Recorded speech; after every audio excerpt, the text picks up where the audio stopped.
Petra was a desert city built into stone cliffs, and its real treasure wasn't the temples, it was the water. That's what archaeologists say now, and that changes how you see the place.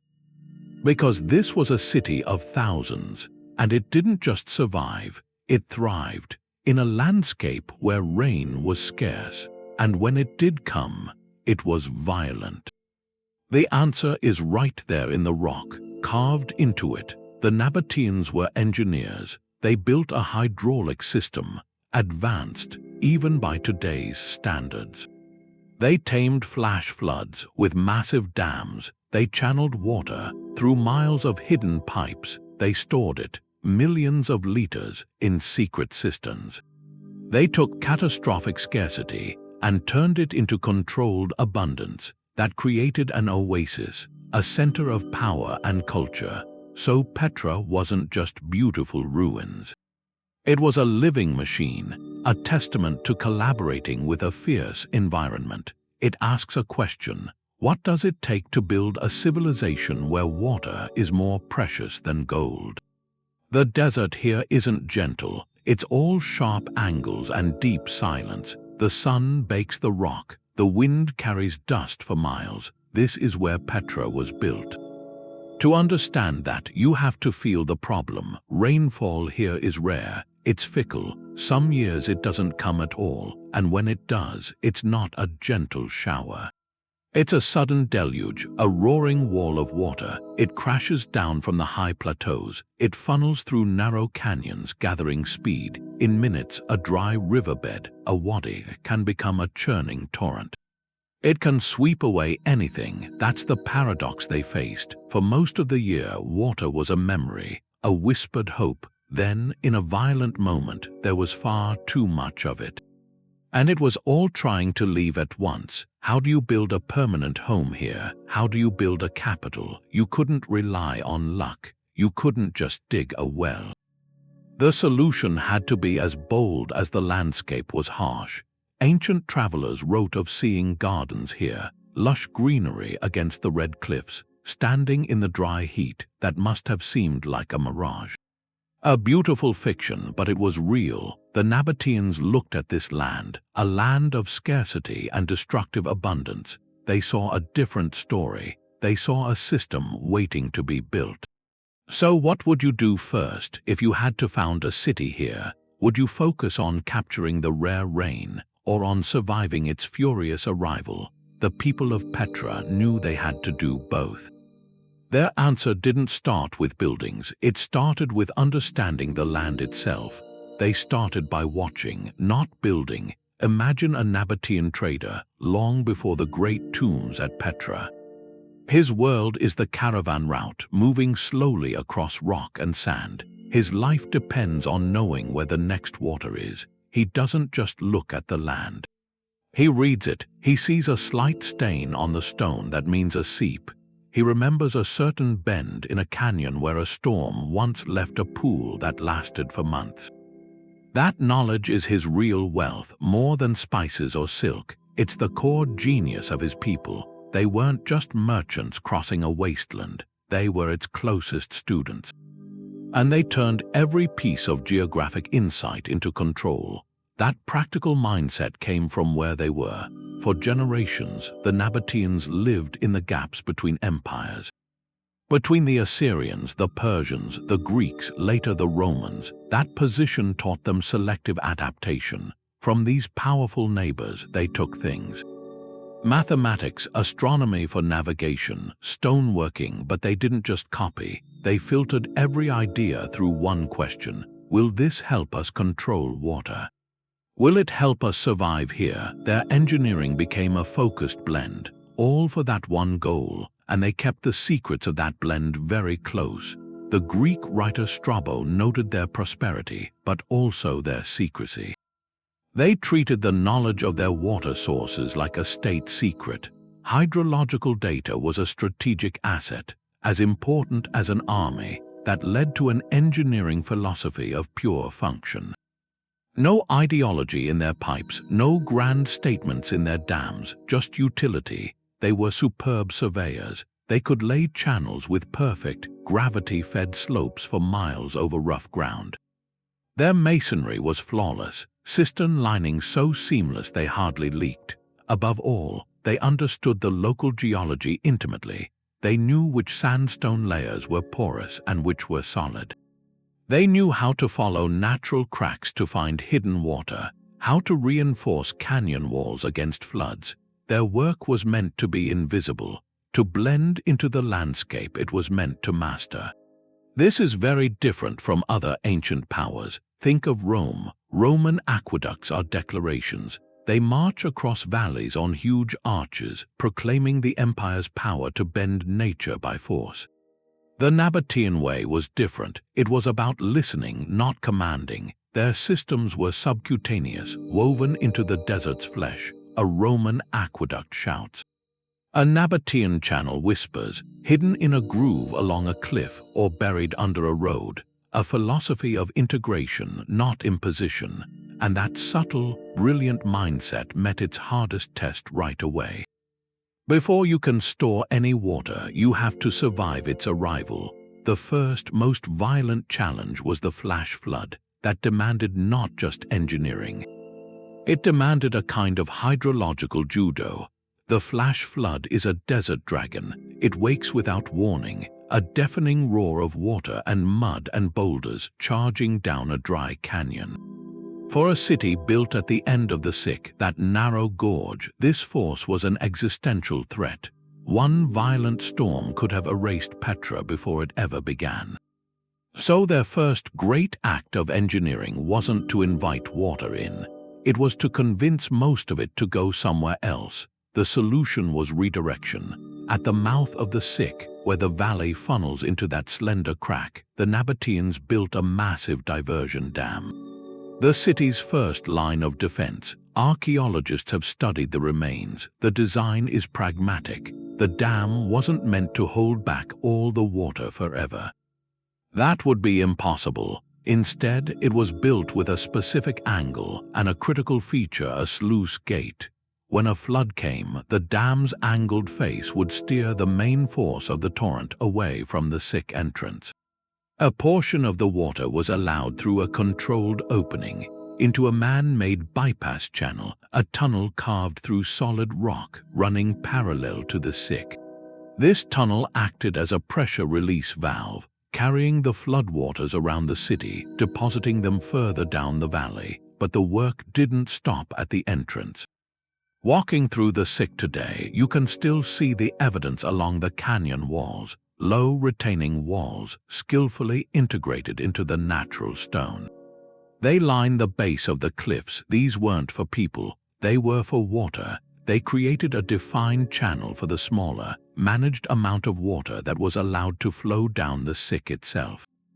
This water was precious. It was being gently guided, not rampaging, so the entire Sick was transformed from a natural death trap into a managed hydrological corridor.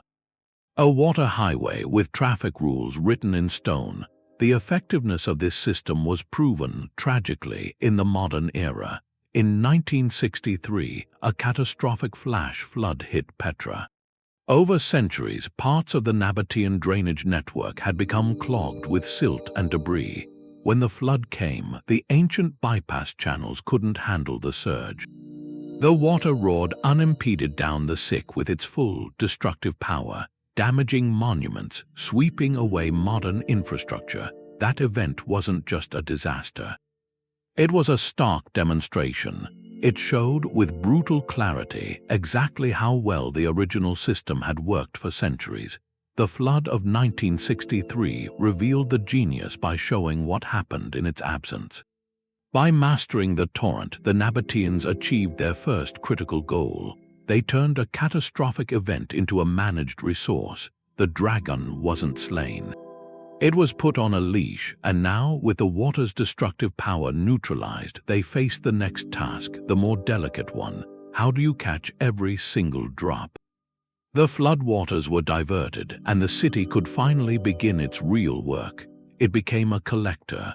You have to picture the landscape around Petra not as barren, but as a rocky catchment basin.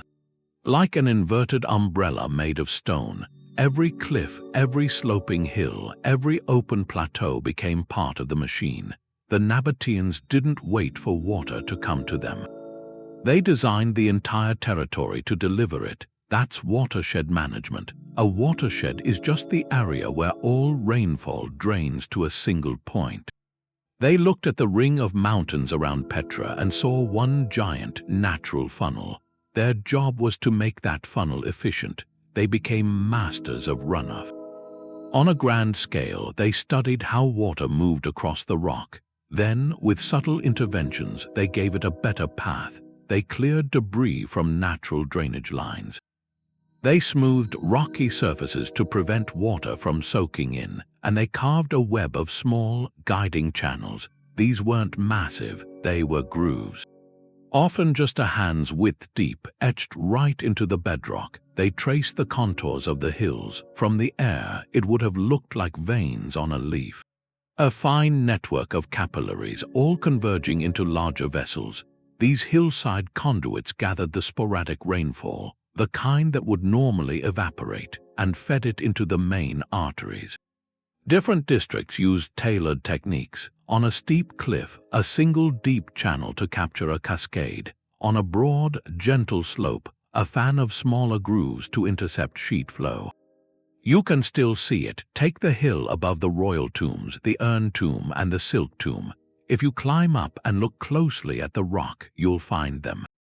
Faint, straight lines cutting across the sandstone. They look almost natural, like cracks, but their placement is too deliberate. They run in parallel sets, converging.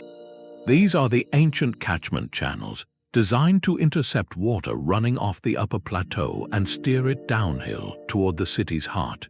Every raindrop that fell on that hill was given a job. It's a concept close to home. Look at your own roof. It's a catchment system. The shingles are your smoothed rock. The gutters are your carved channels. The downspout is your conduit. The Nabateans scaled this idea to the size of a mountain range. They turned an entire city's footprint into a roof. They understood that in the desert, you can't waste a single moment of rain.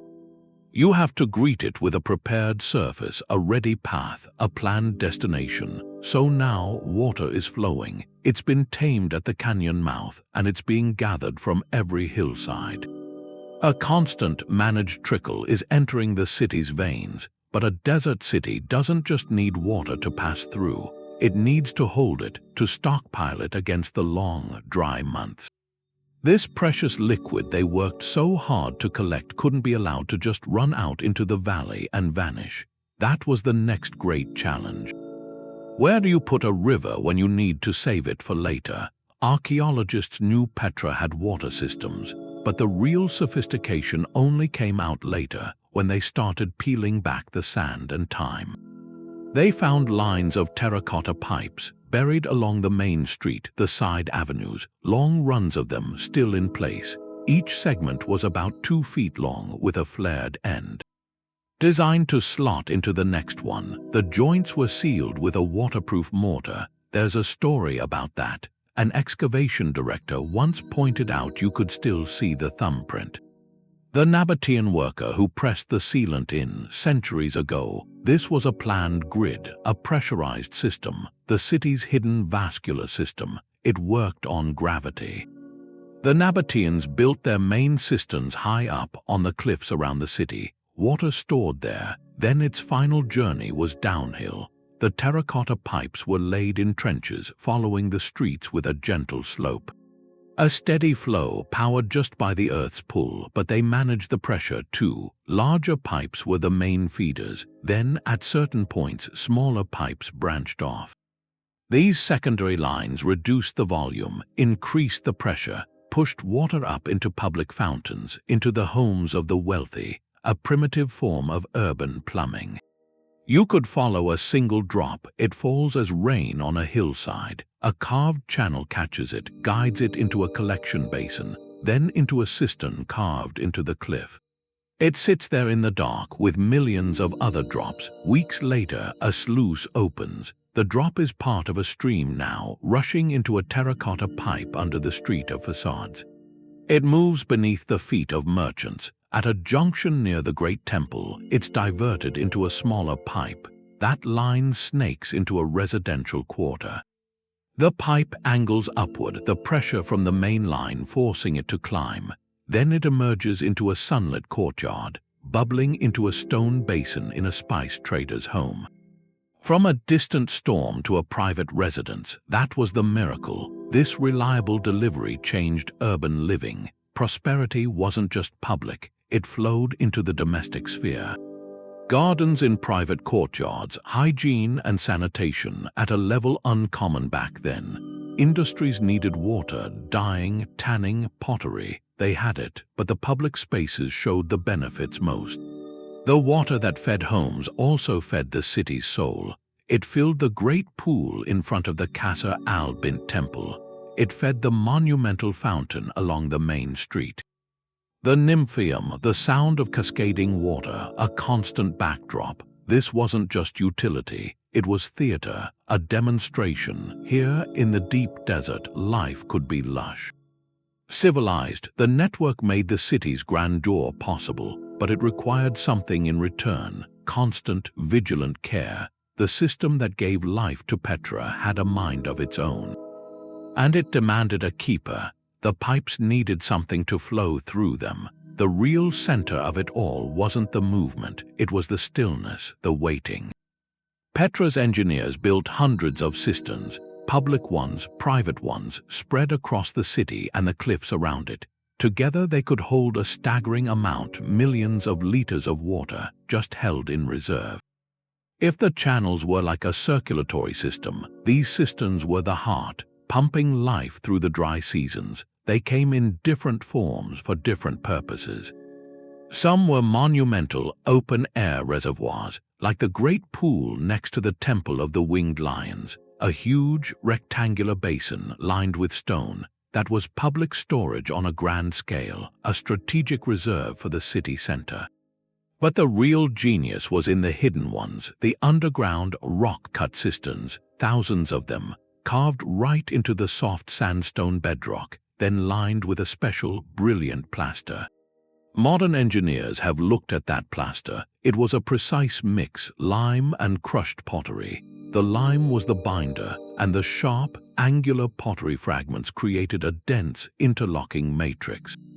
It was a waterproof seal, so effective that many of these cisterns, once you clear out centuries of silt, can still hold water today. Location was everything.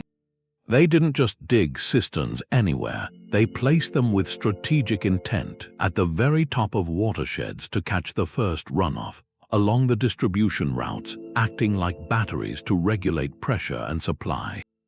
And crucially, inside the major buildings themselves, the Great Temple had its own massive cisterns. The royal palace did too. Water security was built right into the architecture of power. You can sort them by scale: the monumental reservoirs for city-wide stability, the communal cisterns serving a neighborhood or a clan, and the household cisterns, private and vital. Almost every substantial home in Petra had one, carved beneath the courtyard. This wasn't just about survival, it was about independence. A family with a full cistern could weather a drought or a break in the public supply. It created a resilient, decentralized network. To get the scale, consider one complex. On the hill north of the city center, there's a site called Mughar and Nasara. It's not a temple or a tomb, it's a water facility, a series of enormous interconnected cisterns fed by a web of catchment channels from the plateau above. One central cistern alone could hold over 1 million liters. This complex could have supplied an entire residential quarter for months without a single new drop of rain. It was a hydrological fortress. This changes how you think about water. For us, it's a constant expectation. We turn a tap, the pressure is always there. We rarely think about where it came from or where it's stored. The Nabatean model was the opposite. It was built on scheduled abundance. Water arrived in your home cistern on certain days when the public sluices were opened. You then lived off that stored supply until the next delivery. Your life was paced by the rhythm of filling and drawing down. That required a different kind of awareness. A mindfulness of reserve. You knew exactly how much you had because you could see the level in your own tank, and that stored water did more than quench thirst. It enabled display. It created oases of calm and beauty in a harsh world. The pool in front of the Qasr al-Bint temple reflected its grand facade. The Nymphaeum's fountain provided a cool, misty gathering place. Private gardens bloomed in walled courtyards. That was the ultimate luxury in the desert. Not gold or silk, but the sustained, visible presence of lush, growing life. The storage system turned survival into spectacle. It announced that here, humanity wasn't just enduring the desert. It was rewriting its rules, but a system this complex, woven into the very fabric of daily life, demanded a guardian. It needed a constant, watchful intelligence to keep the water flowing. A Greek merchant, his skin gritty from the desert road, would have heard it first. The sound of rushing water, a constant, cheerful roar, and as he entered that colonnaded street, the source would have stopped him. Right there, against the red cliffs, was this two-story monument. Marble and carved stone, water was cascading from decorative spouts into a wide basin below, the mist cooling the air. That was the Nymphaeum, Petra's monumental fountain. In a land defined by thirst, this was the ultimate display of power. It wasn't just a public service, it was a performance, a deliberate announcement. That here, the king commanded the desert itself. The Nymphaeum was the glittering end of a major aqueduct. A pressurized pipe brought water from a high cistern, with enough force to create those dramatic cascades. The design was beautiful and practical. Archaeologists have traced the hidden inlet pipe. They've found the overflow channels to prevent flooding during peak flow. The water filled a large, shallow basin where people could fill their jars. Then it drained through a clever system, likely feeding secondary channels for animals or irrigation. So nothing was wasted. Every part was engineered for spectacle and for function. This concept wasn't invented in Petra. The Nymphaeum is a clear adaptation of a Roman idea. Throughout the Roman Empire, these elaborate public fountains were common. They combined civic utility with imperial propaganda. The Nabateans, they saw the template and made it their own. For Rome, a Nymphaeum proclaimed, "We are civilized." For Petra, it shouted something more profound. "We have mastered the impossible." It transformed a Roman symbol of urban life into a desert-specific triumph. It showed their engagement with the wider world, but on their own terms. Think of the scene it created. The central street would have buzzed with activity right around it. Caravans arriving after months in the wilderness, their camels drinking from a trough fed by the overflow, travelers washing dust from their faces in the cool spray. Local women filling heavy water jars, the social chatter of the day happening against this luxurious backdrop. The sound alone was a message. It drowned out the silence of the desert. It was a permanent, audible proof of security and abundance. For a visiting trader, this wasn't just a convenient stop. It was a calculated demonstration. A king who could make water dance in a canyon was a king whose protection was valuable, whose tariffs were worth paying. It turned control of water into economic and political credibility. But the public display was only one face of the system. The water that fed the Nymphaeum's spectacle also fed the city's hidden engines. It flowed into the workshops of dyers where fabrics were plunged into vats. It fed the tanneries, a vital but smelly industry kept at the city's edge. It supplied the bakeries and the potter's wheels. This public luxury was directly linked to private enterprise and domestic life. The same water that awed visitors also fueled the mundane, essential work that made the city thrive. The spectacle promised stability, and the hidden network delivered it. This integration from public grandeur to private utility reveals the true ambition of Petra's engineers. They weren't just building a city that had water. They were building a civilization where water defined every aspect of existence, From the political to the profoundly personal, the public fountain made a statement. But the real connection to water happened somewhere else. If you walked past the main area, up some steps, you'd find the garden tomb. The hydraulic skill in Petra turned inward here. It served more than just physical needs. The tomb's facade is carved high up, that's the obvious part. But at the bottom, on the terrace, they found channels cut into the stone. A network of them forming rectangles connecting to a cistern. This wasn't for drainage, it was an irrigation grid for a garden. That's the idea of hydraulic aesthetics.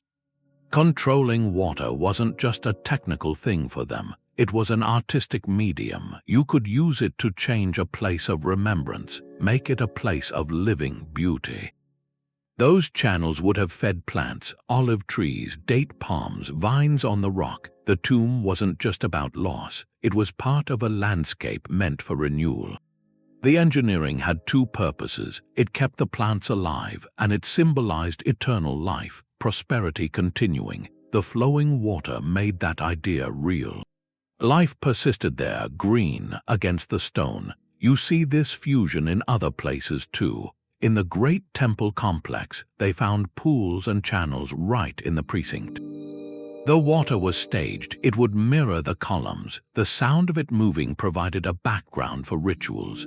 In the desert, having moving water in a temple was deeply spiritual. It showed the favor of the gods, abundance made visible. To see the contrast, imagine a family visiting. From outside, in the harsh canyon, the structure is imposing. They go through the doorway, but inside isn't a dark chamber. It's an open courtyard. The air is cooler. Grapevines filter the light. A fountain trickles in the corner. A private paradise. The engineering was hidden. The effect was everything. This blend had a practical economic core. Petra's wealth came from trade. Its appeal to caravans wasn't just about storage or taxes. It was the experience. After months on the desert routes, a merchant arrived to find tranquility, shaded gardens, the sight and sound of water in sacred spaces. That showed stability, sophistication. It inspired confidence, made Petra a destination. The city sold an idea that civilization could flourish anywhere. The water gardens were the best advertisement for that. It makes you think, today, with our hidden pipes and instant water, how do we bring that natural element into our spaces? Not just as a utility, but as a source of beauty. The Nabateans show us the systems that sustain can also uplift, but a machine like that couldn't run alone. It needed constant care. It required keepers, people whose daily work was to listen to the stone and the flow in the channels. A caravan, 2,000 camels arriving at once. A dusty, groaning river. Each animal needed to drink over 100 liters of water. The demand was staggering. The city's entire hydraulic system pivoted to meet it. This wasn't just about quenching thirst. It was about fueling the economic engine, the thing that made Petra rich. Historians and economists point to a direct link. That reliable, engineered water supply didn't just support life. It enabled specialized industries, water-intensive industries. They transformed raw trade goods into finished products. Far more valuable products. This was industrial hydraulics on an ancient scale. The most famous of these industries was dye production. The Nabateans became master dyers. They created vibrant, color-fast fabrics, highly prized across the Mediterranean. The process was complex and water-hungry. It started with raw materials. Like the roots of the madder plant, which produced a rich red, workers would crush the roots, often using water-powered stone mills. The crushed material then went into large, heated vats. Enormous amounts of water were needed for boiling. To extract the color, then came the rinsing. Fabrics had to be washed repeatedly in fresh, flowing water. To set the dye, to achieve that famous, unfading hue, a single workshop required a constant, clean supply and an equally efficient drainage system to carry away the colored, chemical-laden wastewater. The location of these dye works was no accident. Archaeologists have identified industrial zones on the city's outskirts, often downhill from residential areas. Here, a dedicated network of channels delivered water directly to workshop courtyards. You can still see the settling tanks carved into the bedrock. Shallow pools where silt and particulates would drop out before the water entered the vats, and beside the workspaces, carefully sloped drainage channels. Cut into the stone floors, they carried the waste away from the production area, preventing contamination, managing a byproduct that could otherwise poison the local water table. Dye works were just one part. The same reliable flow powered other vital trades, tanneries processing animal hides. They required vast quantities of water. For soaking, washing, treating, potters needed water for mixing clay, for keeping their wheels turning. Flour mills, often driven by water wheels in managed channels. They ground grain for the city for caravan provisions. Each industry had its own specific water needs, and the city's grid was designed to meet them. It was a planned economy of liquid, follow the water to a workshop district. A main channel fed from a high cistern runs along a street. A small, controlled sluice gate opens, diverting a stream into a smaller ceramic pipe that angles into a dyer's compound. The pipe empties into a holding basin. The dyer draws from it to fill his boiling vats. After the dyeing process, the wastewater is channeled out through a floor drain into a covered stone conduit that joins a larger waste channel heading out of the city. This wasn't haphazard. It was municipal engineering for industry. The system's scale becomes clear when you realize it wasn't just serving homes and fountains. It was the lifeblood of mass production. This practical application raises questions. A network this intricate, feeding everything from royal gardens to dye vats. It couldn't maintain itself. Who monitored the sluice gates? Who cleared the silt from the channels after a storm? Who decided how much water went to the public fountain versus the potter's quarter? The smooth operation of Petra's water was a monumental social achievement, requiring organization, authority, a shared understanding of its value. The flowing water made the commerce possible. But it was the unseen human structures, the agreements, the rules, the daily labor that kept the water flowing. Water in Petra was more than just a resource. It was a legal entity. It had its own strict code, the network of pipes and channels. That whole system couldn't run on goodwill. It needed administration. A system as sophisticated as the engineering. This was a social hydrology. Rules, roles, rituals. That layer turned a physical marvel into a civic body. Without it, the whole thing collapses. Conflict, chaos within a generation. We can piece it together. Across the ancient Near East, water rights were the foundation. Law and order, inscriptions from nearby like Hegra mention fines, regulations for wells for irrigation. Petra almost certainly had a formal structure. A civic authority at the top, a chief watermaster, maybe a guild of them. These weren't plumbers, they were officials, respected, combining engineer, judge, priest. Their authority was absolute over the flow. They decided the schedules, which neighborhood got water on which day, for how long. They set priorities during a drought. Royal palaces first, temples, to maintain divine favor, political stability, then public fountains, baths, then industrial zones, then private homes. This wasn't arbitrary. It was a calculated hierarchy designed to preserve the city's core. Their work had a rhythm. Cool, wet months after the storms, the focus was capture. Storage, directing floods, filling cisterns. Then the long, dry season. The focus shifted to distribution, meticulous conservation. But a key ritual happened in between. The annual cleaning before the rains. Teams mobilized, organized by district. They'd descend into the channels, scoop out a year's silt, sand, debris. Inspect the terracotta pipes for cracks, re-plaster the cistern linings. Preventative maintenance on a city scale, a communal duty. The penalty for neglecting your section, or tampering with a pipe to steal a share, that had to be severe.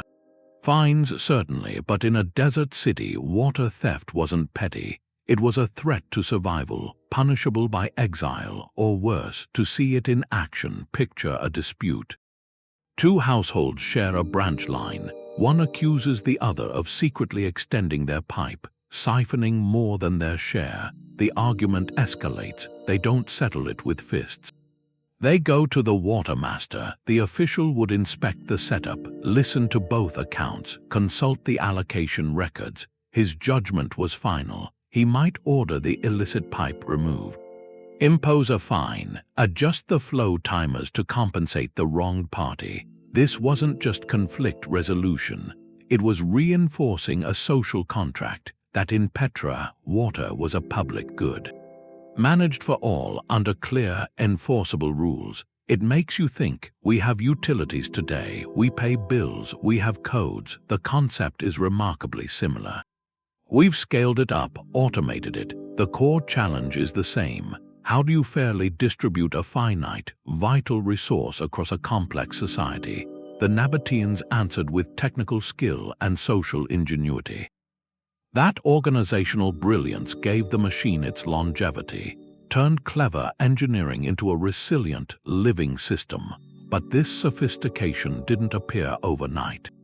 It raises a deeper question about origins. Where did this understanding begin? How did a people learn to think about landscape and water in such an integrated way? The social system's sophistication points to a long, slow accumulation of knowledge. You can see the layers of time in the stone. Archaeologists don't just find a finished water system. They find its history. The different phases of construction, like rings in a tree, tell a story of trial and error and gradual mastery. The earliest evidence is humble. Simple cisterns carved high in the cliffs around what would become Petra's center. They date back to the 4th century before the Common Era. They're rough, functional pits in the rock with little refinement. This was the work of a people just beginning to settle. They weren't building a city yet. They were securing survival points. Places where a small group, maybe a clan of traders, could reliably find water between journeys. The system began not as a grand plan, but as a scattering of life-saving pockets. Then came expansion. As the settlement grew into a town and then a city, the water system had to scale up. This is the phase of major infrastructure. The 2nd and 1st centuries before the Common Era. This is when you see the first large-scale diversion dams appear at the mouth of the Sick. The terracotta pipe network is laid under the main streets. New, larger cisterns are carved, now with careful plaster linings. The engineering becomes more confident, more systematic. It's a response to population pressure. More people meant a greater water demand, but also more labor to build the solutions. It was a feedback loop, growth and innovation. The system was no longer just about personal survival. It was about fueling a capital. The final phase is one of refinement and integration. This coincides with the period of Roman influence from the 1st century of the Common Era onward. Petra was now a client kingdom of Rome, and with that contact came new ideas, new aesthetics. You see it in the water structures. The monumental Nymphaeum, that elaborate public fountain, is a Roman-inspired concept. The plaster linings in cisterns become more sophisticated, mixes analyzed as being almost identical to Roman hydraulic mortar. The channels are more precisely cut. The overall management seems more bureaucratic, more regimented. This wasn't a replacement of the Nabatean system. It was an upgrade, taking a brilliant, locally evolved network and applying a new layer of imperial engineering precision. You can walk from one cistern to another and see this evolution. An early cistern might be an irregular hole. The tool marks are crude. It follows the natural fissures in the rock. A later cistern from the peak period is a different creature. It's often a perfect rectangle or cylinder. The walls are smooth, carved with geometric precision. It's lined with that signature plaster still intact. It has a carefully designed inlet channel and an outlet pipe with a sluice gate slot. The first is a dugout. The second is a machine. This phased development reveals their core method, adaptive accumulation. Each generation inherited the system. They lived with its strengths and its flaws. They learned where it clogged after a storm, which channels eroded too quickly, where demand was outstripping supply, and they added their own layer of fixes. A new diversion wall here, a supplementary pipeline there, a larger reservoir to ease a bottleneck. It was a living project, constantly being debugged and upgraded over centuries. This long, patient accumulation of hydrological intelligence is what made the final product so resilient. It was tested by time, but to build a system that could last for centuries, they needed more than good ideas. They needed the right materials, substances that could defy the desert's relentless effort to reclaim its water. The city's veins were made from the land. You walk through a Nabatean quarry and you hear a certain sound, the tap of a metal chisel, the scrape of a saw in sandstone, water mixed with powdered lime. That was the toolkit. They didn't bring in miraculous materials. Their genius was seeing what the hills already held. They knew the local geology. The sandstone cliffs weren't just a canvas. They were the building block for the whole water system. Soft enough to carve with iron tools, but stable enough to hold hollowed-out cisterns. The natural layering even guided them. They'd follow a seam of more durable rock to carve a channel, knowing it would resist erosion. For moving water, they used the clay-rich soil from the valleys. Fired in kilns, it became terracotta pipes. Each segment was practical, a flared end for a tight, overlapping fit. Thick walls resistant to water pressure and ground shifts. But the true secret was the plaster. Modern analysis shows the recipe was precise. Slaked lime mixed with a specific aggregate, not just sand but crushed, angular fragments of pottery. That was deliberate. The lime acted as a binder, a chemical seal. The crushed pottery, with its sharp edges, created a dense, interlocking matrix, made it far less prone to cracking than rounded sand.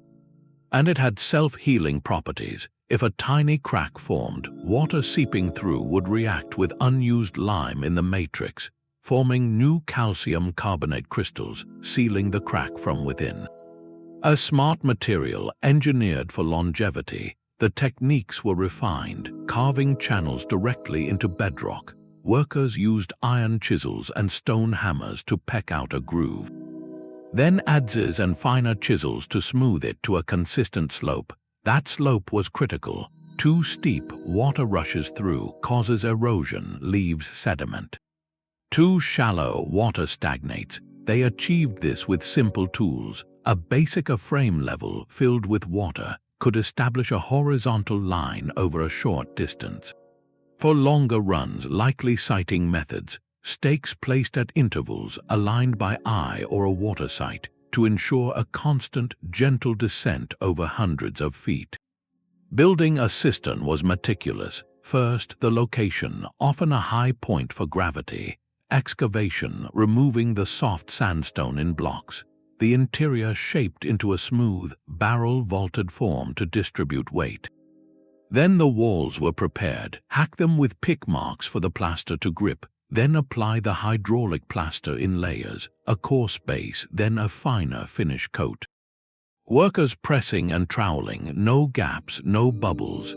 Inlet and outlet pipes set into the wet plaster, sealed into the structure.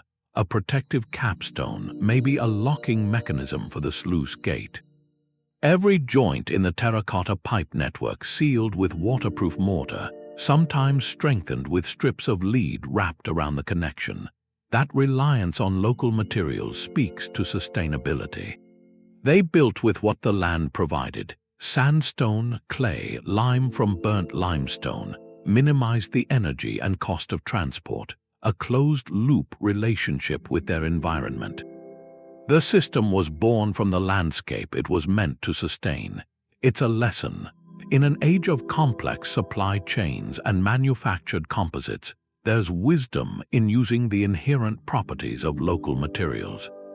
The Nabateans show resilience doesn't come from importing solutions, but from deepening our dialogue with the place we call home. Yet for all its clever design, no system is invulnerable.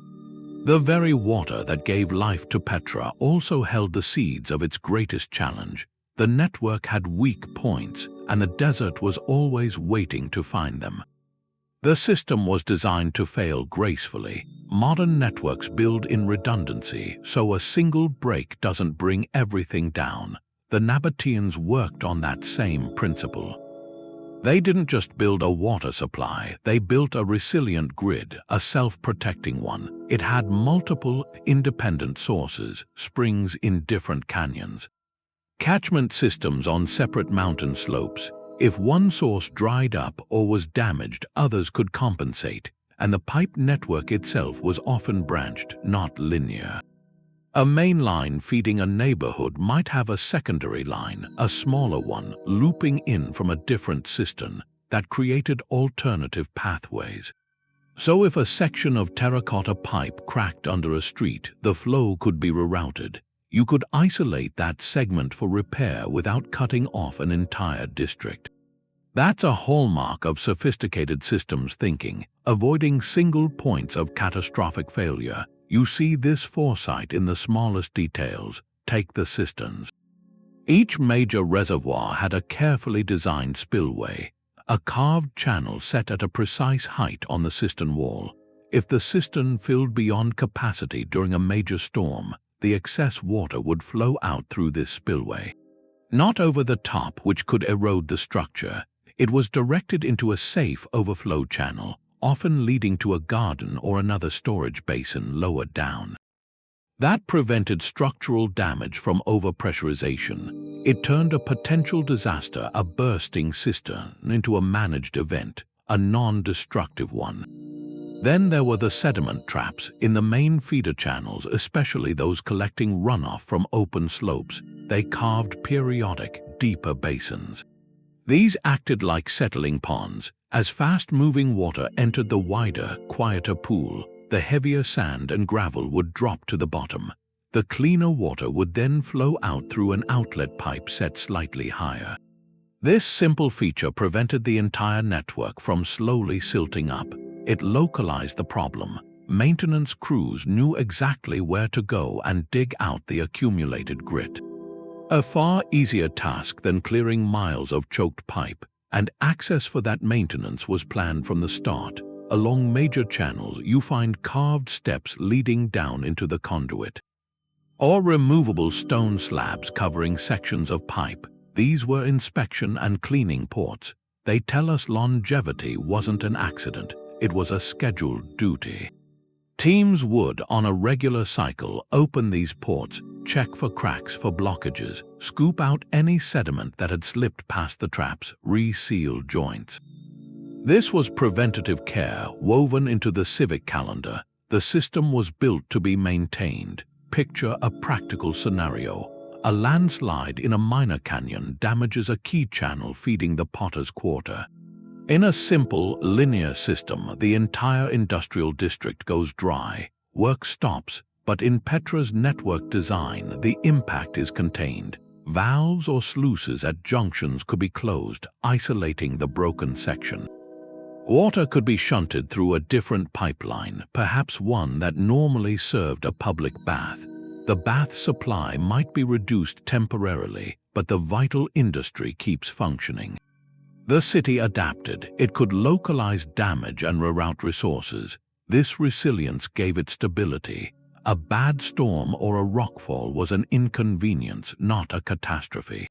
This engineering philosophy reflects a deep understanding of their environment. They knew the desert was unpredictable. Their response was to create a system that was flexible, repairable, forgiving. It wasn't a brittle monument, it was a living, responsive organism. And the ultimate purpose of this resilient machine wasn't to impress engineers.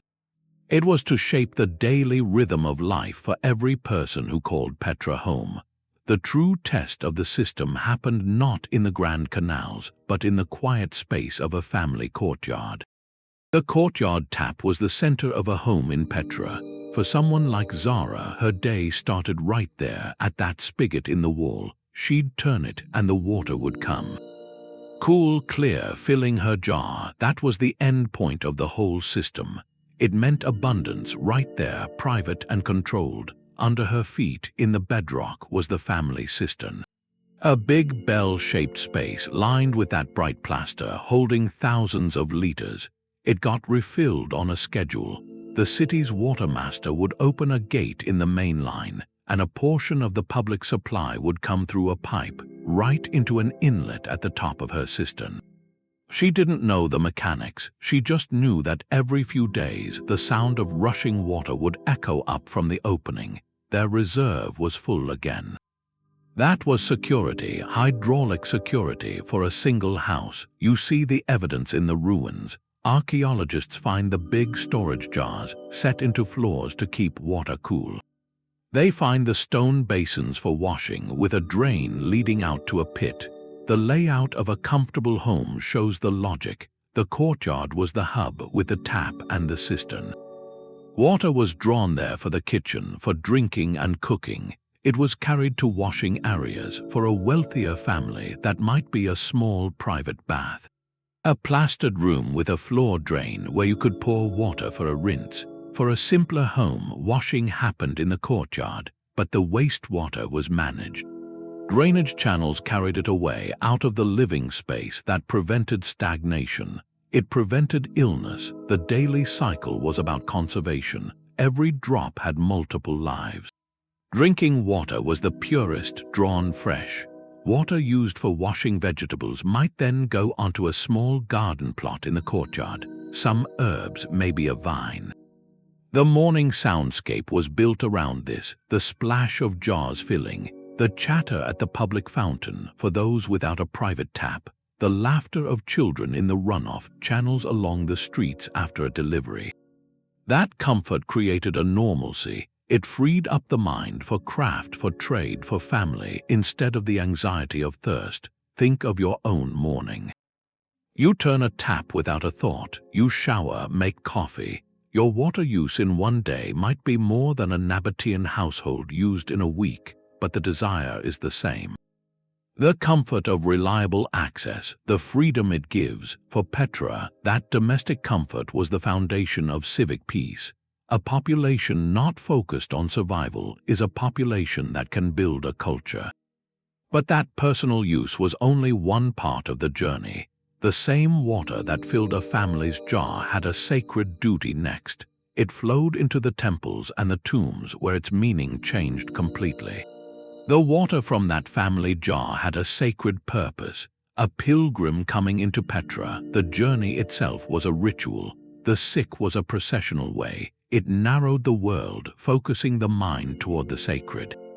And along its floor, beside the path, ran a narrow channel, carved precisely, covered with flat stone slabs. The sick channel, more than a pipe, it was a theological statement in stone. It carried water from a spring outside the city, the Moses Spring, Ain Musa. This water was holy. Its destination was the city's heart, likely the temples. The channel's design shows its importance. Those cover slabs weren't just practical to reduce evaporation. They protected the sanctity of the flow, kept it pure, separate from the dust of the common path. Walking the sick, a pilgrim would hear the water rushing beneath the stones, a constant, hidden companion, a promise of cleansing and renewal at the journey's end. There's a deep link between water and Nabatean deities. Their chief god, Dashara, was a mountain god, a lord of the high places where water began. The goddess Al-Azza, a figure of protection and fertility. Water was their manifestation, divine favor made liquid. To control it, to channel it ceremonially into the city, was to demonstrate a covenant with these powers. Engineering as an act of devotion, so the entire hydraulic system had a dual nature, a municipal utility and a vast, intricate ritual object. This sacred channel fed specific practices. Before entering a temple, a worshipper performed ablutions, a ritual washing, not for physical dirt but for spiritual preparation. water from this holy source poured over hands, perhaps feet. A symbolic purification. Inside, priests used the same water for libations, pouring offerings onto altars into sacred basins. The sound and sight of flowing water in a temple courtyard in the deep desert was a direct sensory experience of the divine. The god speaking. Picture a major festival. The city swells with visitors. The processional way through the sick is lined with people. Perhaps on this day the cover slabs are removed, or special openings unsealed, so the holy water flows openly, glittering in the canyon light. It might be adorned with flower petals, fragrant oils poured into it. That managed, beautiful flow winding through the Red Canyon, a powerful spectacle, fusing civic pride with religious awe. The engineers and the priests worked in concert. One group ensured the water arrived, the other defined what it meant. This spiritual dimension shows the system's ultimate cultural depth. For the Nabateans, water was never just H2O. It was life, security, economic power, and divine grace, all flowing through the same network. The sacred spring in the sick reminds us their greatest engineering wasn't about defying nature. It was about listening to it so deeply they heard a sacred voice within it. But this intricate dialogue between their city and its water sources didn't exist in a closed loop. Petra was a hub in a vast, arid region. Their mastery of the desert had to scale beyond the city walls. They applied these principles to the barren lands between the trade routes. The sacred spring flowed into the city, but the waterworks started long before that. Up on the high plateaus, you get a different view. What looks like barren slopes from above, it reveals itself as a vast, engineered landscape. Ancient terraces cascade down the hillsides outside Petra, like giant green staircases carved right into the rock. This wasn't a barren buffer zone, it was the city's cultivated hinterland. A living extension of its hydraulic genius. The same principles that managed flash floods in the sick were applied here, on a grander, gentler scale, to coax food from the desert. The goal was to capture not just water, but the very soil it carried. Landscape archaeologists explain the simple, profound logic. They built low stone walls across the natural drainage lines of the slopes. These are check dams, and on the broader hillsides they built terrace walls following the contour lines. When the rare rain fell, these structures acted as a series of gentle breaks. Instead of water rushing downhill, gathering speed and eroding the topsoil, it was slowed. It pooled briefly behind each small wall. That pause let the water seep deep into the ground, recharging the soil moisture. And it caused the sediment, the fertile silt, to drop out, building up behind the terrace. Over generations, these actions transformed thin, rocky slopes into deep, arable pockets of earth. It was a form of landscape acupuncture, using stone to redirect energy and create fertility. This system supported a diverse agriculture. In these terraced fields, they likely grew the staples of Mediterranean life. Olive trees, their roots tapping into the stored moisture. Grapevines for wine, a valuable trade good. Grains like barley and wheat, legumes. The water for these crops came through two main methods. The first was floodwater farming or runoff agriculture. This relied entirely on the captured rainfall and silt behind the terrace walls. The crops were planted to coincide with the winter rains. Their roots followed the stored water deep into the soil. The second method was more direct irrigation, using water channeled from springs in the foothills. Small, branching canals would distribute this more reliable supply to terraces closer to the water source, allowing for orchards and vineyards that needed summer moisture. You can see a remarkable example in the Beda region, just a short distance from Petra's center. Here, the terrace systems are still strikingly visible. The stone walls, though partially collapsed, march across the slopes in orderly lines. Walking among them, you can find fragments of ancient pottery. Evidence of long occupation. Scholars believe Beda was a vital agricultural satellite, a breadbasket for the urban population. It shows how the city's reach extended beyond its monumental core. Into a managed, productive landscape, this rural hydraulics required constant care, too. Maintaining miles of terrace walls against winter storms was a communal, seasonal duty for the farmers. It makes you reflect on modern ideas. Today, terms like regenerative agriculture and water harvesting are at the forefront of sustainable farming. They focus on catching rain where it falls, rebuilding soil, working with natural cycles. The Nabatean terrace systems are an ancient, elegant prototype of these very principles. They understood that to thrive in a dry land, you don't fight the water's path. You slow it, you spread it, you let it sink in. This rural support system was the foundation of urban abundance, but Petra's thirst and ambition reached even further. The city was the heart of a hydrological network that pulsed across a much wider territory. You can see a thin, straight scar across the desert plateau. It runs for miles. From the air, it's unmistakable. A line cut with purpose into the rock and sand. That's the trace of the Ain Brak aqueduct. Petra's lifeline didn't end at the city walls. It reached out like a root across 25 kilometers of harsh terrain to bring water from distant springs back to the city's heart. That was long-distance hydraulic ambition. A statement that Petra's thirst and its power commanded the landscape far beyond its cliffs. Survey archaeologists have walked that line. They're mapping not just stones but intention. The aqueduct wasn't a ditch, it was a carefully engineered conduit, often a channel carved right into the bedrock or built up with stone side walls covered with flat capstones. To shield the water from the sun and the blowing sand, its most remarkable feature is the consistency. Over those 25 kilometers, from the spring at Ain Brak all the way to Petra's reservoirs, the channel keeps a near-perfect, gentle gradient. A slope of maybe just 1 or 2 degrees, enough for water to flow steadily by gravity, but not so steep it would erode the channel or arrive with destructive force. Achieving that over such a distance across hills and dry valleys required surveying skill of the highest order. They likely used simple tools, water levels in long troughs, or sighting poles aligned over the horizon. Their precision meant a spring only slightly higher than Petra could still feed it, if you were clever enough to chart the perfect, most efficient path. The construction shows a mastery of obstacles. Where the path met a steep slope, they built sturdy retaining walls to support the channel. When it needed to cross a wide, seasonal riverbed, a wadi, they didn't try to bridge it with a high arch.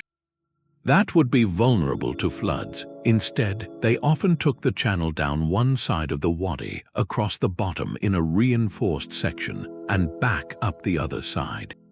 In a few places where a ridge of rock stood in the way, they did the most demanding work. They tunneled, short, dark passages carved straight through the obstacle, just wide enough for a person to maintain the channel inside, and periodically along the route they built small, square settling tanks. These were checkpoints. The water would enter the tank, slow down. Any sand or debris carried from the spring would sink to the bottom. Cleaner water would then flow out through an outlet pipe on the opposite side. That preventative maintenance, built into the line itself, kept the aqueduct from clogging over its great length. Ain Brak was just one source in a regional web. To the north, the spring of Ain Musa, associated with the prophet Moses, fed the sacred channel in the Sikh.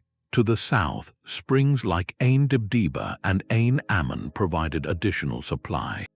Each major source likely had its own conduit system, a tributary vein merging into the city's main hydraulic arteries.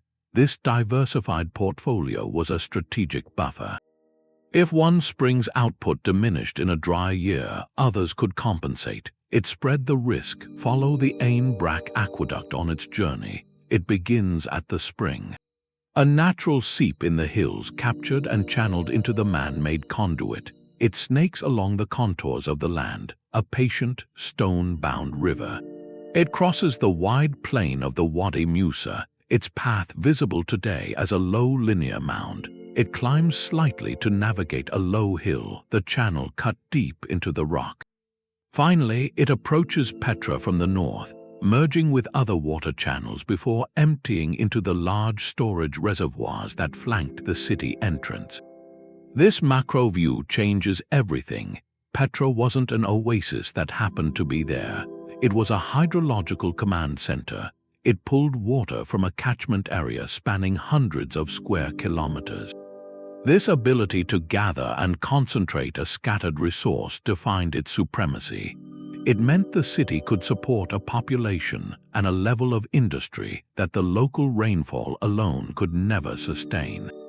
But this vast external network also contained the seeds of vulnerability. A lifeline that stretches for miles is a lifeline that can be cut. It requires constant, vigilant protection.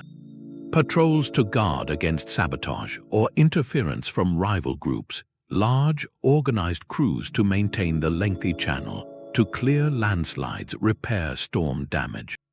The city's survival became tethered to the security of these long, exposed lines across the desert. That magnificent reach, which enabled its golden age, would become a critical weakness. When the world around Petra began to change, the desert floor turned on the city. A tremor deep in the crust would have come without warning, a low rumble building into a violent shudder. In a city carved from sandstone, the effects were catastrophic. Cliff faces sheared off and buried streets, but the hidden damage was more insidious. Underground, the terracotta pipes laid so precisely in their trenches, they snapped at the joints. The flawless plaster linings inside the cisterns, holding back tons of water, they developed hairline fractures.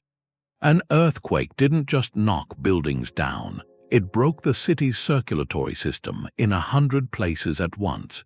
Geoarchaeologists, sifting through Petra's soil layers, they find these moments.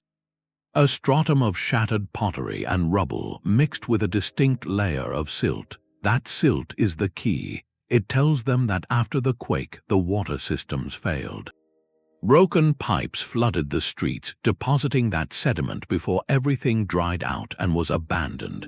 The damage could have been repaired, but it would have taken a coordinated, well-resourced effort. And that effort got harder to muster over time. The more persistent enemy was silent and gradual. Silt, every drop of water flowing into Petra carried a tiny burden of desert dust. In a well-maintained system, this wasn't a problem. Annual cleaning crews would descend into the channels. They'd scoop the accumulated grit from the settling basins. They'd flush the pipes, but if that maintenance faltered, even for a generation, the consequences compounded.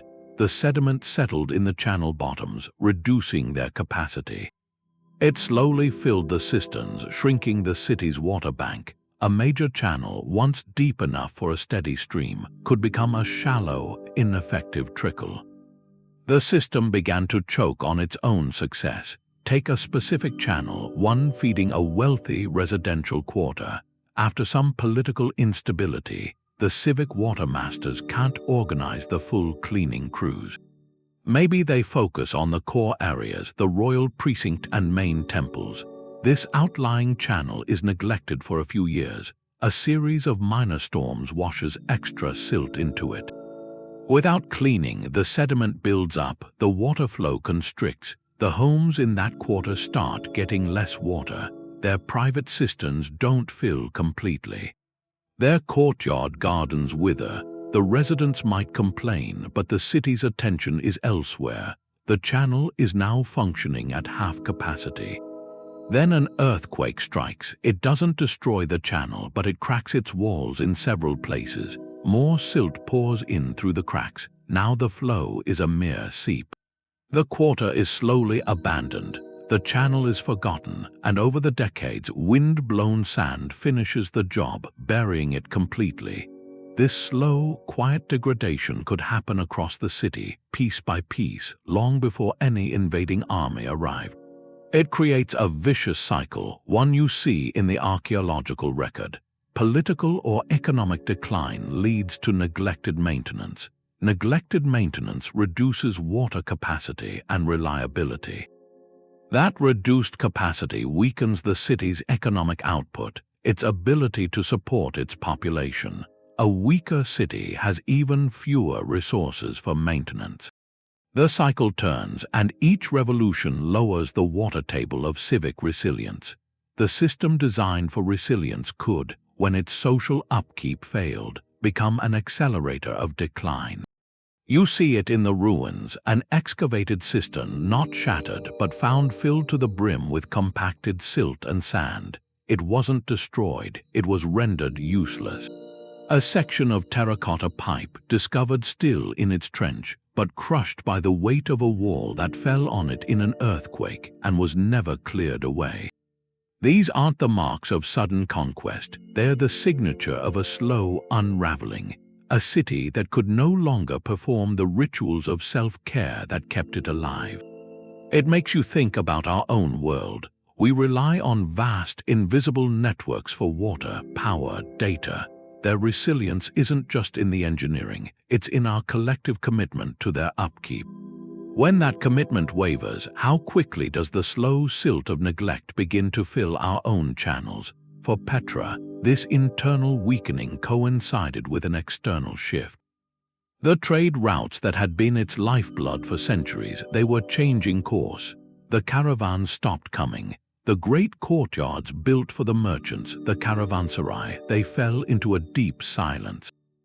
That was the real crisis, the one the water system couldn't engineer its way out of. Petra's whole hydraulic marvel was built to serve a single economic engine, the overland incense trade.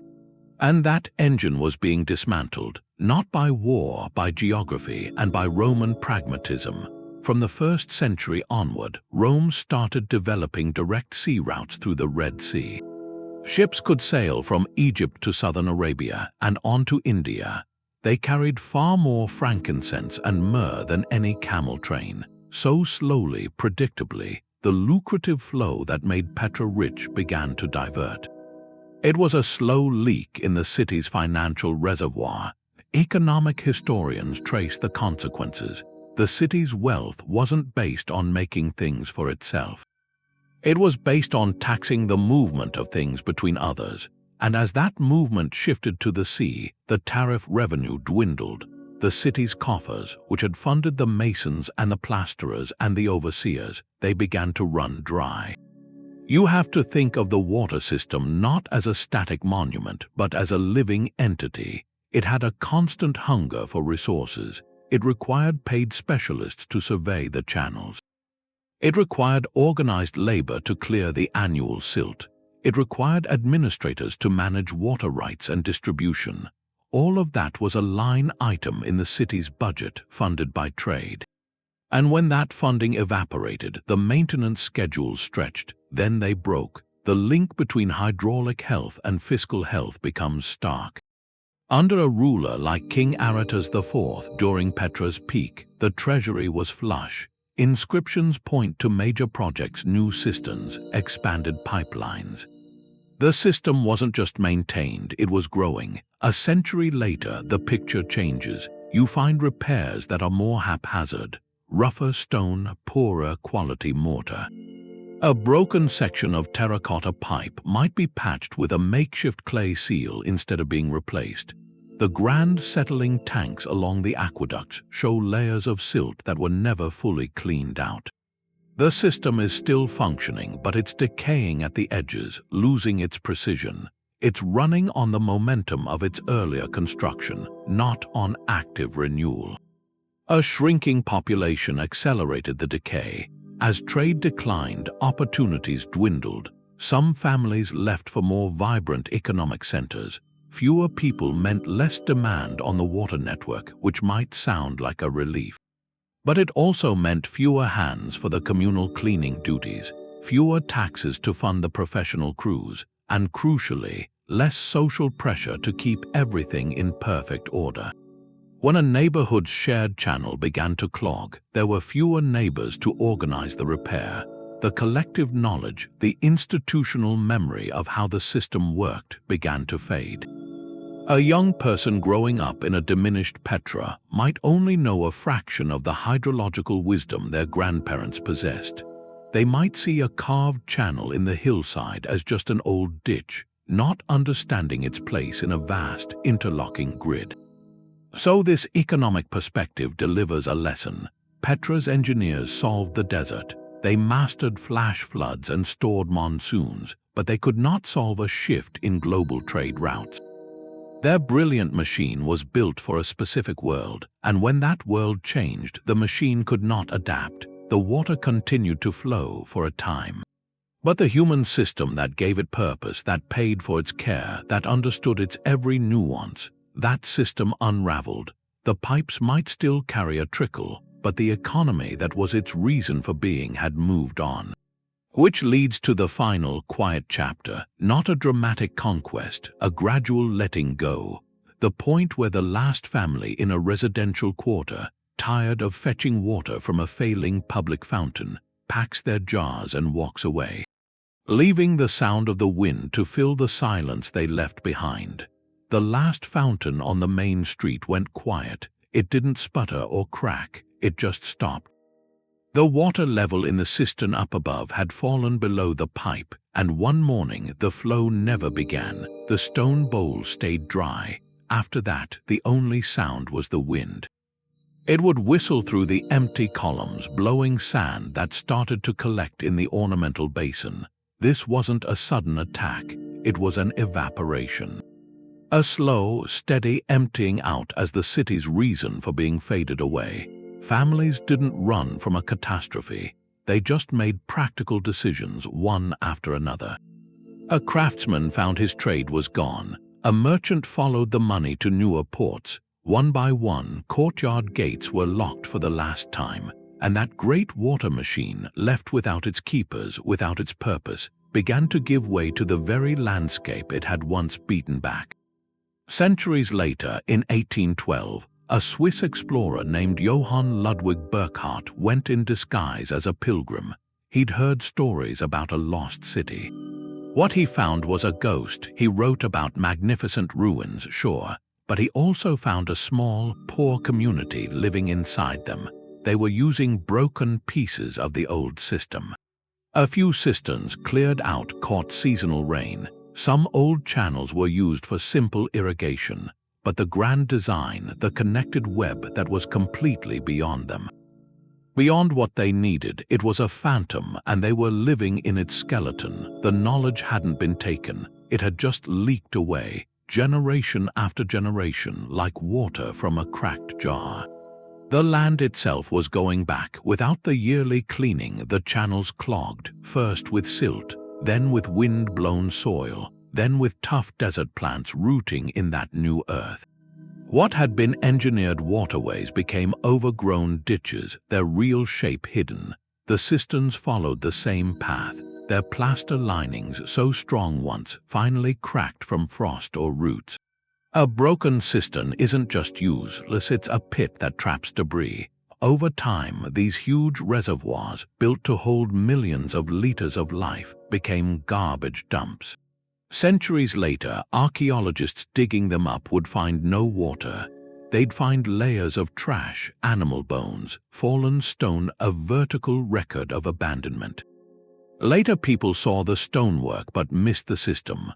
When Crusader knights built a fortress at Al-Wayra, a cliff-top outpost near Petra in the 12th century, they used Nabatean cisterns.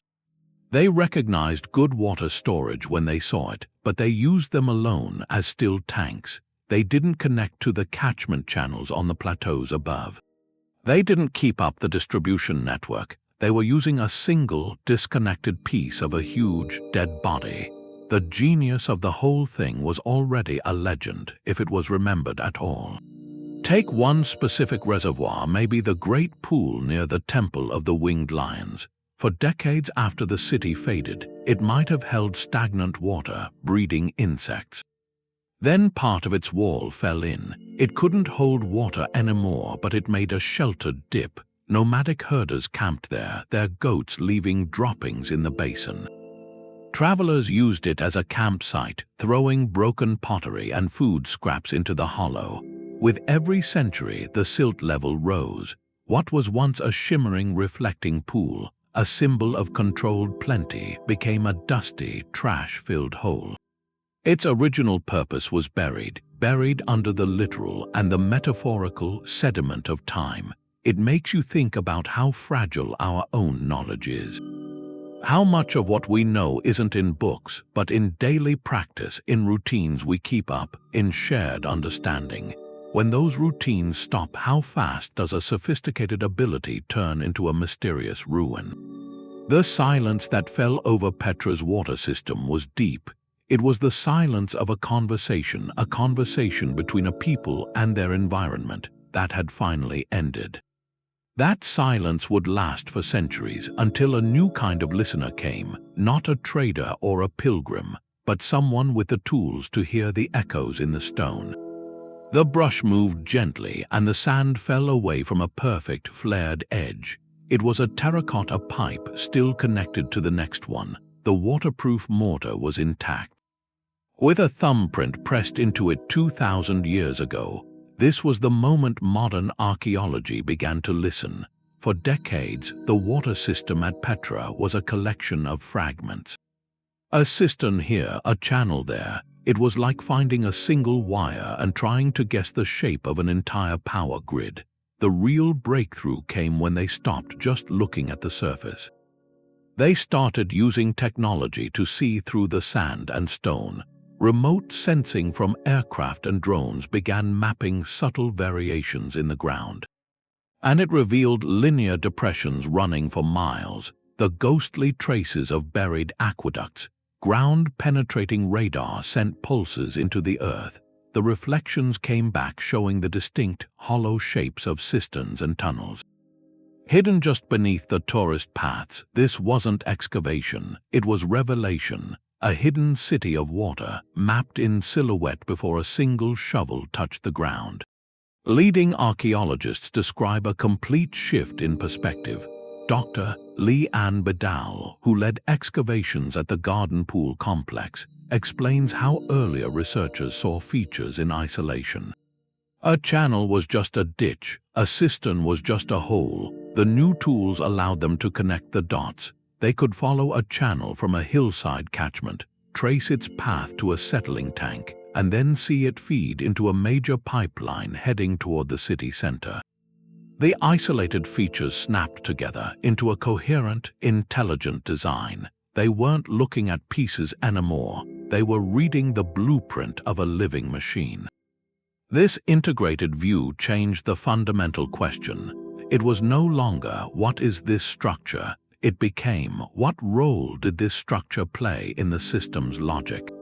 A perfect example is the sick diversion system. For years, the low walls along the base of the canyon were seen as simple retaining walls or road curbs. But when archaeologists mapped them in relation to the entire watershed, the pattern clicked. These walls formed a managed channel. They worked in concert with the massive dam at the 6 entrance and the bypass tunnel.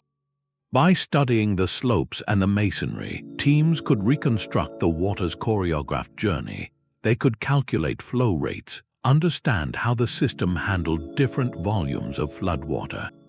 See how it protected the city while harvesting a usable portion. This wasn't guesswork, it was reverse engineering. The process is deeply interdisciplinary now. A typical field team looks less like a traditional dig and more like a tech startup. You have the archaeologist, but beside them is a hydrologist with flow models on a laptop. A geophysicist interpreting radar scans, a materials scientist analyzing samples of the famous plaster, an engineer calculating structural loads on ancient dams. This collaboration turns dirt into data. The hydrologist can tell the archaeologist, this channel slope is too perfect to be natural. The engineer can explain why a cistern's barrel vaulted shape prevented collapse. The materials scientist can identify the source of the lime in the plaster, tracing it to a specific quarry. Each specialist hears a different part of the story the stones are telling. A recent excavation in Petra's northern suburbs uncovered a vivid snapshot of daily maintenance. they found a small, previously unknown complex of settling tanks carved in a sequence down a slope. The first tank was large and deep, meant for heavy sediment to drop out. An outlet pipe set higher on the wall led to a second, shallower tank for finer particles. Then the water flowed into a third, clear holding basin before entering a distribution channel. But the real discovery was around the edges of that first tank. The archaeologists found compacted layers of silt, and beside them, piles of the very same silt dug out and left to dry. They found simple wooden tools worn smooth. They found the footprints of workers in the dried mud at the bottom. This wasn't just infrastructure. It was a moment frozen in time, the annual cleaning interrupted and never finished. It gave a human face to the relentless, necessary labor that kept the miracle flowing. This scientific resurrection allows for surprising quantitative assessments. Using modern hydraulic models, researchers have estimated the system's total capacity. They believe Petra's cisterns could store over 40 million liters of water. That's enough to support a population of 20,000 people for several months without a drop of rain. They've calculated that the diversion dam at the Sick could handle a flood with a peak flow of over 400 cubic meters per second, a catastrophic event. They've even analyzed the mineral content in the plaster to understand its self-healing properties at a molecular level. We are now, for the first time since the Nabatean engineers themselves, able to appreciate the full scale and sophistication of their achievement. It was a system built with an understanding of physics, geology, and ecology that feels startlingly modern. This isn't just about admiring ancient cleverness. It's about recovering a lost conversation between a civilization and its environment, a conversation we are only now learning to hear again in its full, eloquent depth. 40 million liters, that's the volume, 16 Olympic swimming pools. That's what the models say Petra's network could collect in a year. It's not a guess. It's what engineers get when they run the numbers. They take the stone remains, the plaster, they measure every cistern. They put the dimensions in, the slope of every channel, the area of every terrace. They feed all of that into the models, and the output is a number, a quantitative portrait. They start with the physical evidence. The interior volume of a rock-cut cistern, length, width, depth, the gradient of a channel, how fast water would flow down that slope, the total surface area of the farm terraces for runoff. Each piece is a variable, an equation of survival. It's like forensics for infrastructure, your reverse engineering performance. From capacity, from flow rates, you can answer the basic question. How many people could this actually support? The numbers are staggering. The reservoir near the Temple of the Winged Lions alone held over 1 million liters. The Ainbrack Aqueduct, with its gentle slope less than 1%, could deliver thousands of liters per hour, over 25 kilometers. And when you add it all up, the hundreds of cisterns, public and private, the figure is 40 million liters in reserve. Based on daily use, drinking, cooking, washing, industry, that could support 20,000 people through the dry summer. That per capita amount rivals other ancient cities. It even exceeds what Rome had at certain points. You can break it down. The cistern network was the battery. The pipelines, dozens of kilometers long, were the wires. The catchment area, the terraced slopes, the channeled cliffs, that was the panel, harvesting the rain. Take the Nymphaeum, the big fountain. To keep its cascades flowing required a dedicated supply. Several thousand liters per hour, the models say, which sounds like a lot, but it was just a fraction of the total flow from the cistern above it. The system was designed for that. For public spectacle, it budgeted water for necessity and for grandeur. These calculations lead to a realization. This wasn't just about avoiding thirst. It was about creating a surplus, a buffer. That surplus allowed for gardens, for pools, for flowing water in a temple courtyard. It meant a family could plan. Not just survive, it turns engineering into something personal. the security of knowing your child will have a drink tomorrow, and it makes you think. Our modern cities have immense systems. Water arrives instantly, but our relationship to it is invisible. Abstract, meters and bills. We rarely think about the source, the journey, the infrastructure. Petra's system was tangible. A citizen could see the cistern in their courtyard. They could hear the water rushing in on delivery day. Their resilience was something they could see and touch. In an era of climate uncertainty, with droughts straining our own networks, there's a lesson in that visibility, designing systems where the community understands the source, values the resource, participates. The legacy of Petra's numbers isn't just the volume of water moved, it's the quality of life that volume made possible, and the understanding of limits that made it last. The desert is still thirsty. Across the Middle East, in arid regions everywhere, communities are dealing with deepening water scarcity. A challenge that's amplified now by a changing climate, and it's in this pressing context that Petra's silent stones find a new voice. They offer more than a history lesson. They offer a blueprint for resilience. The Nabateans succeeded not by conquering their environment, but by collaborating with it. That's integrated systems thinking. And it's the cornerstone of modern sustainable design. Their legacy gives us 3 lessons for our own parched century: the intelligence of connected systems, the resilience built from redundancy and local materials, and the indispensable role of social structures in stewardship. Sustainability experts point to Petra as a prehistoric model of what we now call the sponge city concept. The Nabateans didn't pave over their landscape. They didn't rush water away. They treated their entire territory as a living catchment. They slowed water down. They spread it out. They let it sink in. And that's precisely the goal of contemporary urban water management: to replace impermeable concrete with permeable surfaces, to create green spaces that absorb rainfall, to store water locally instead of relying solely on distant, energy-intensive sources. Petra's network of hillside channels has a direct parallel. Modern rainwater harvesting systems on rooftops and parking lots. Their vast, plaster-lined cisterns are the ancient ancestors of today's stormwater retention basins. Underground storage tanks, the principle is identical. Capture the deluge, save it for the drought. This thinking moves from the municipal scale to the personal. Homeowners in dry regions can draw direct inspiration. Installing a simple rain barrel is a start that echoes a private cistern, creating a rain garden, a shallow, planted depression that captures runoff from a roof or driveway that mimics the function of a Nabatean terrace. It allows water to infiltrate, to nourish the soil. For city planners, the lessons are about decentralization and redundancy.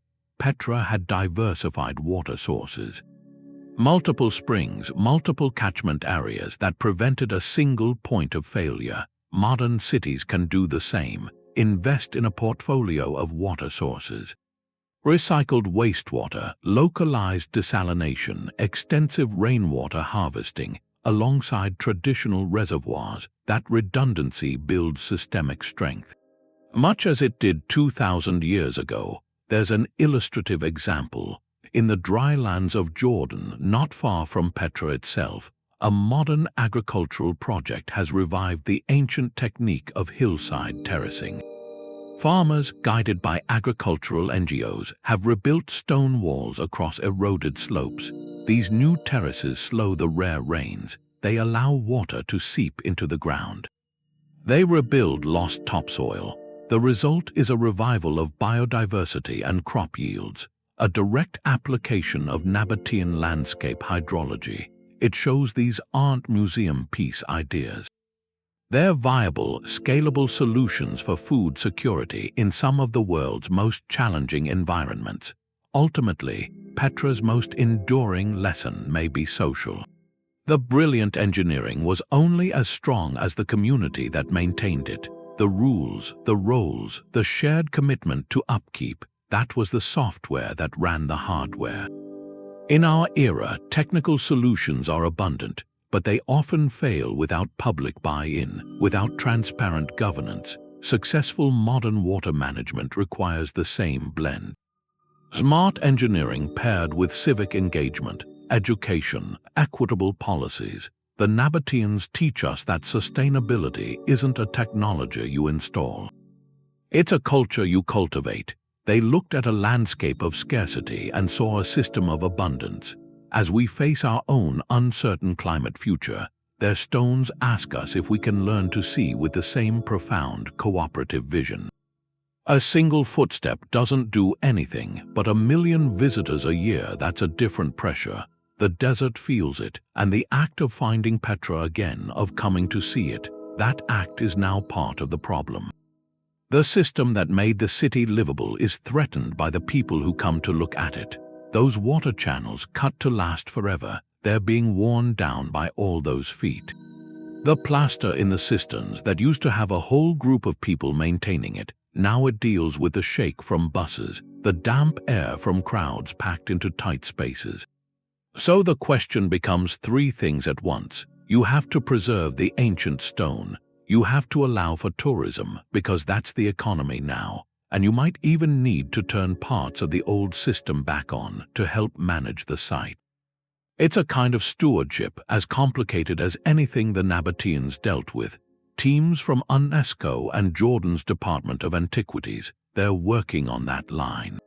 It's like protective surgery. They shore up channel walls that are starting to fall, but they can't change how they look. They strengthen cistern roofs, sometimes using the old ways to do it. They study the original plaster, the lime, the crushed pottery, and they mix new batches to match to fill the cracks. This isn't just repair work.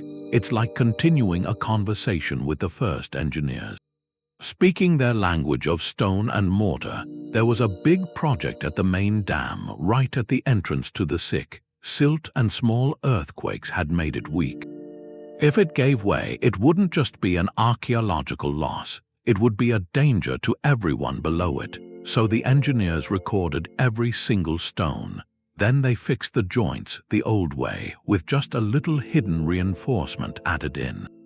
The idea was to make it strong enough for a modern flood, but to keep its ancient core there, untouched. And the flood risk isn't some old story. It happens. The disaster in 1963 showed what happens when the water system isn't working.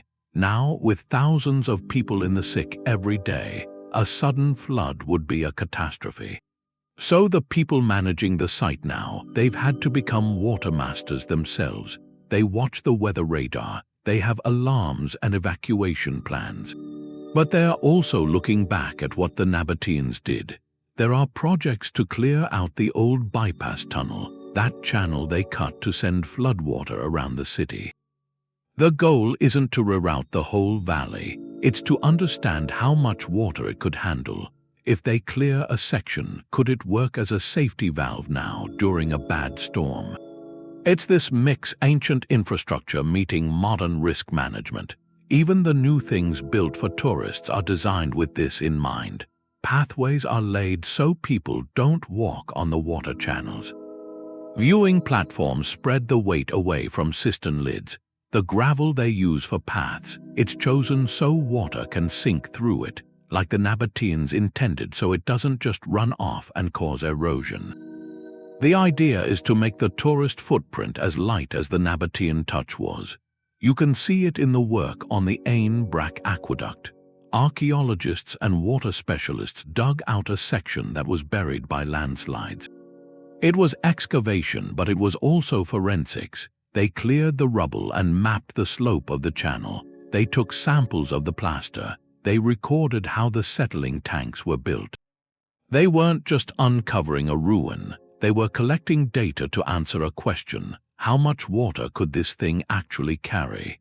If they know how it worked originally, they understand the city's real water capacity. And they can see which parts, if they're stabilized, might actually work again, maybe to carry water away from the most fragile parts of the park. It makes you think. We come here to see something genius, but what are we when we're here? Are we just watching a show, or are we temporary guardians, staying on the paths, not climbing on walls, taking our trash out? That's the modern version of the upkeep that used to keep Petra alive. Our respect is part of how it gets preserved now. The city itself, in all that red stone, it's the symbol. It's a monument not just to what was built, but to what was maintained. The channels and the cisterns, they're the real foundation. When you walk the sick, you're walking over a hidden river of ingenuity. Petra's future now depends on a new kind of water engineering. One that balances the flow of people with the preservation of memory. And the lesson from all this, it echoes. Resilience isn't something you do once. It's a practice, it's a conversation with the land that doesn't end. You come around that last turn in the sick, and there's just a sliver of that rose-red light. Then the whole facade opens up, the treasury. It's the picture you've seen, that moment of pure awe, cut right into the cliff, but past the grandeur, the desert's pragmatism is written in the stone. This masterpiece of artistry is also a feat of engineering, hydrological engineering. It's survived 2,000 years in this canyon, not just because of the sculptor's chisel, but because of clever water management. The Nabateans designed it to endure the very environment that frames it. Look at the upper part of the facade, right below that ornate urn at the very top. Carved into the rock, running the whole width, is a shallow channel. It's distinct, that's not decorative, it's a gutter, a miniature watershed. When rain falls on the cliff top above, this channel intercepts the runoff, catches the water before it can cascade straight down the carvings below. It directs the flow to the sides of the monument, where it was likely funneled into downspouts. Those are lost now. That simple feature protected everything: the Corinthian capitals, the intricate friezes, the smooth columns. It shielded them from the erosive power of direct, concentrated runoff. Turned a potential source of destruction into a managed stream. Architectural historians, they look at the wear patterns on the stone, and they see the story. The areas shielded by this channel show far less erosion than they otherwise would. You can see where water, over centuries, has taken its prescribed path. The facade becomes a map of flow. Its placement in the landscape wasn't random. The treasury sits at a key point in the natural watershed of the cliff. It's positioned and shaped to work with the slope of the rock behind it, guiding water around and away from its most vulnerable surfaces. The design shows a deep understanding of hydrodynamics, how water moves over complex surfaces. And beneath our feet, hidden, the engineering continues. No large cistern has been excavated right under the treasury floor, but the logic is compelling. Many Nabatean tombs and temples had subterranean storage. Given the monument's prominence and the value of every drop, it's highly plausible. Channels from the facade likely fed into collection cisterns carved into the bedrock beneath the courtyard. That water could have been used for ritual purification, for maintaining plants in the plaza, or just as a strategic reserve. The treasury wasn't an isolated sculpture. It was a functioning node in the city's water network. You can see this ancient system in action. During a winter rainstorm, if you watch the facade, the water doesn't sheet randomly down the front. It gathers along that carved channel above the columns, forms a tiny, glittering rivulet that traces the line of the stone. It flows steadily toward the northern edge, where it drips off in a controlled manner, away from the central doorway and the detailed statuary. That urn at the top, often rumored to hold a pharaoh's treasure, serves a more practical purpose as the high point of this drainage system. In that moment, the monument transforms from a static relic into a living machine, performing its function just as it did 2,000 years ago. This is the ultimate synthesis of the Nabatean genius. The treasury is the pinnacle of their cultural expression, a statement of wealth, power, artistic connection to the Hellenistic world. Yet it's fundamentally rooted in the same practical intelligence that built the diversion dams and the terracotta pipes. They refused to separate beauty from utility. The sublime and the practical were woven from the same thread. That channel above the columns is a quiet manifesto. It declares that to build something eternal here, you must first make peace with the water. You must invite it in, give it a path, make it part of the design. In the treasury, we don't just see a tomb or a temple. We see the desert itself respected, channeled, and transformed into an enduring symbol. The rose-red stone remembers water. It remembers the channel along the cliff, the cistern in the dark, the exact slope of a pipe. Walking through Petra, you see a city whose real genius was hidden. The temples, the tombs, they were just the flowering part. The root system was hydraulic. It was an intelligence that turned scarcity into abundance. The Nabateans built a civilization because of the desert, not in spite of it. Their mastery was a kind of dialogue. They listened to the land, to flash floods, to deep thirst, and they replied with dams, with channels, with reservoirs. An answer written in stone. Water here was never just a utility. It was the currency of power, flowing through a Nymphaeum to show a king's authority. It was a medium for art, creating gardens around tombs. It was an act of faith, channeled through the sick for purification, and it was the quiet rhythm of daily life. Filling a jar in a courtyard, all of it was sustained by a system that was engineered but also human, a network maintained by agreement, by shared duty. Survival was a collective project. The thing that stays with you after you leave is this: Petra's greatest monument wasn't carved from rock, it was engineered from scarcity. The wonder isn't what they built on the landscape, it's what they built with it. Their legacy is a philosophy. Resilience isn't a wall against nature. It's a partnership. Sustainability isn't a modern idea. It's an ancient wisdom of listening, adapting, maintaining. Now, in our own time of uncertainty, these silent stones speak. They ask us to look at our resources differently, to see water not as an infinite commodity, but as a cyclical gift, to be managed with care, to design systems with redundancy. With respect for natural patterns, and maybe the most important part, the most sophisticated technology means nothing without the shared commitment, without the community stewardship that keeps it flowing. For generations, this story is a testament to human creativity, faced with a fundamental challenge. It reminds us that collaboration with the environment is the deepest form of innovation.